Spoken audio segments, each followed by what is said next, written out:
send SMS, even 3210 of Nokia, you can still use it.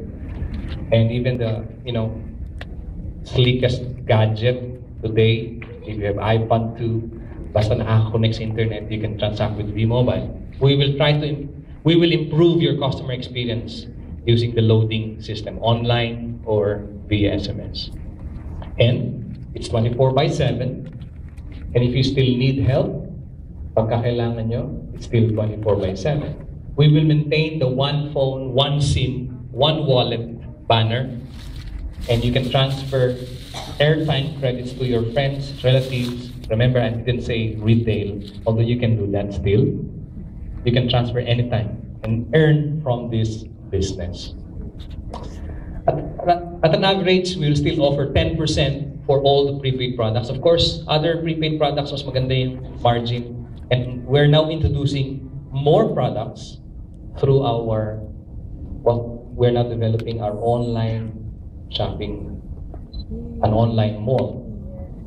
And we will call this V-Mall. V-Mall, napaka-ising, pag inisip nyo ba V-Mall? Kasi virtual mall. It's mall without walls. So, I know that since a lot of us are, using Facebook, alam ko ayaw nyo nang umalis minsan sa harap ng Facebook. Baka gusto nyo gawin yung shopping. So we thought combining online shopping, online auction, and online group buying is a good idea to start V-Mall. So it's a combination of all things that you know. You know Groupon, Ensogo, Bill Grocer, you probably have heard of Bids, Piso Bid, etc. These are online auction sites. And what we want to do is to combine online shopping, auction, and group buying in one offering. We roll it into one and call it V-Mall. That's what we're doing for 2012. So through the V-Mall, we are offering different products. Now, to join MyTurf, there are two simple and easy sign-up options. You go to a technopreneur, you can join MyTurf. So, kumusta po yung mga Techno user cards niya? Buhay pa ba? I realize the reason why it's not moving, we have in our database millions of cards, unregistered. Millions. And the reason why it's not moving is because, again, it boils down to customer experience. Some of you are afraid na kapag binenta yung card or pinamigay niyo yung card, mumurahin lang kayo na gustong mag-retail. Not until solution of Smart in helping us, come up with our own SIM to address the main issues in retailing, but still, I'm not encouraging you to retail because that will not make your life wealthy. Now, I'm saying, yung produkto natin, hindi lang po yung load ang ipapasok natin. Marami pa because of V-Mobile. And now, you can join through MyTurf by selling your cards. Now,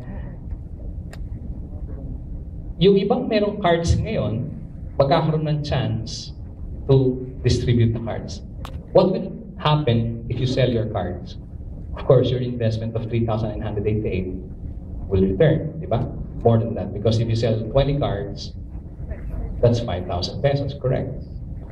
And not only that, may question sa akin, what if nabenta ko lahat ng 20 cards, can I still buy more cards? Because I want more retailers, techno users joining my consumer network. The answer is no. But here's the tip.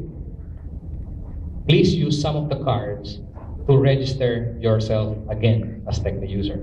Because each techno user can sign up or enroll 10 more techno users, and that's the second option.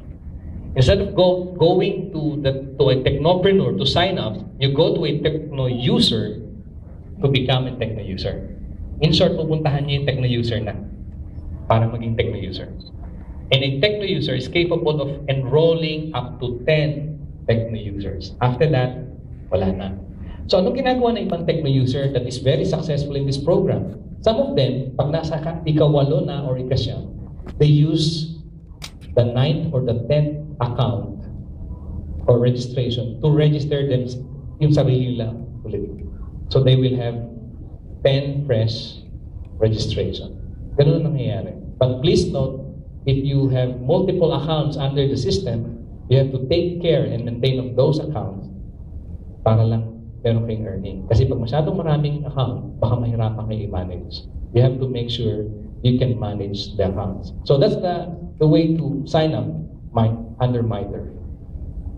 And MyTurf lets you earn in two ways. Very easy. The first is when you enroll other to the MyTurf program. And secondly, when everyone buys MyTurf products through LoadingStream. Again, when you sell subscription. Second, when they consume or buy products. Diba yung pa rin yung ginagawa natin, binibenta natin product. Let me explain. So the first way to earn is through what we call subscription sales override. This is very easy. For a Techno user, if you sign up or enroll another Techno user, you will earn 50 pesos. So, let's say for example, I have a kapitbahay and he wants to join, magbabayad siya sa akin ng 300 pesos. I should have a load wallet balance because if I don't have load wallet balance, can I sign up somebody? No. So, with the load wallet balance, the prospect, the enrollee, will pay me 300 pesos, correct? Yes. My wallet gets deducted 250 pesos. How much did I earn? 50.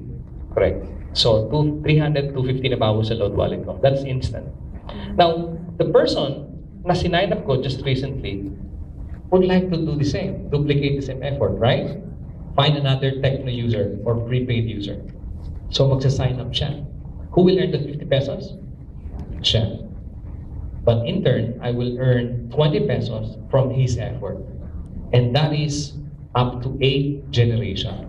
When I talk about the person I signed, that person is my first level with respect to my position. But the person whom he enrolled will be my second level or second generation. And it goes down up to until the 8th, I will earn 20 pesos. But here's the good news.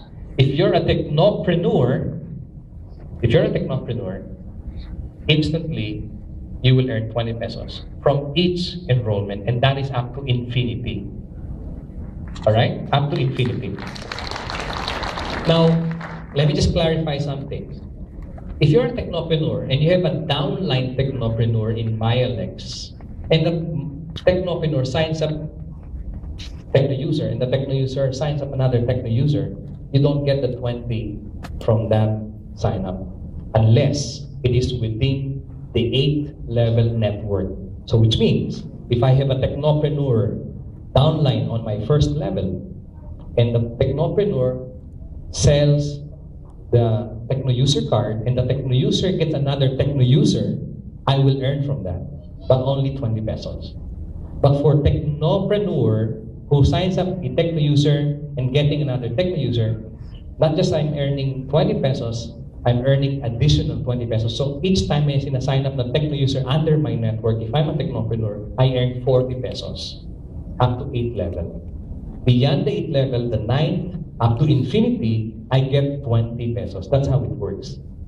Claro? Claro. Nasan si Mr. Ingo Hansen. By the way, I'd like to thank that guy, and I'd like to thank Ms. Labes for allowing us to use the IBC Mandaluyong office.